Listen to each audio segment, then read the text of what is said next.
La Cour pénale internationale, CPI, célèbre ce jeudi 14 juillet 2022, 20 ans d'existence.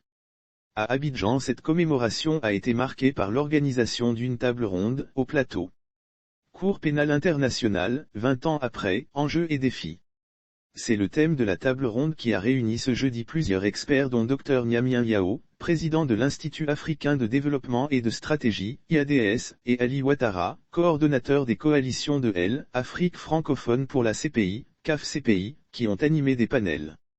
Beaucoup reste encore à faire, 20 ans, cela représente un âge d'adolescence, un âge encore empreint d'aspects à ajuster et à améliorer, donc un chemin à parcourir vers la maturité.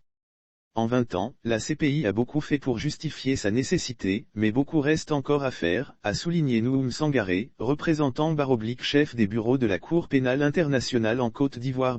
Mali. Puis, il a rappelé que la CPI a ouvert ses bureaux en Côte d'Ivoire depuis 2012 pour répondre à un besoin pressant, celui d'être plus proche des victimes de la grave crise qui a durement affecté ce pays depuis septembre 2002. Nous sommes allés jusqu'au plus petit hameau dans le pays profond, non seulement pour expliquer aux populations les mécanismes de fonctionnement de la Cour, c'est là le motif que la Cour a pu entreprendre en Côte d'Ivoire, et tout le sens de la campagne de sensibilisation que nous avons menée dans presque toutes les 31 régions de la Côte d'Ivoire, où nous sommes allés jusqu'au plus petit hameau dans le pays profond, non seulement pour expliquer aux populations les mécanismes de fonctionnement de la Cour, mais aussi pour leur dire qu'elle reste du côté des victimes, a-t-il indiqué.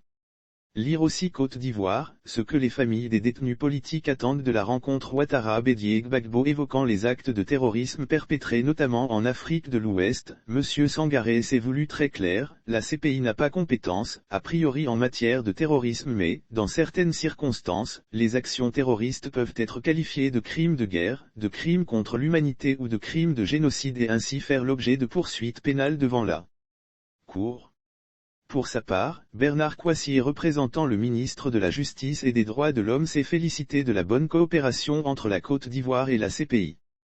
Soulignons que cette fête était couplée avec la Journée internationale de la justice pénale qui sera célébrée comme chaque année le 17 juillet prochain.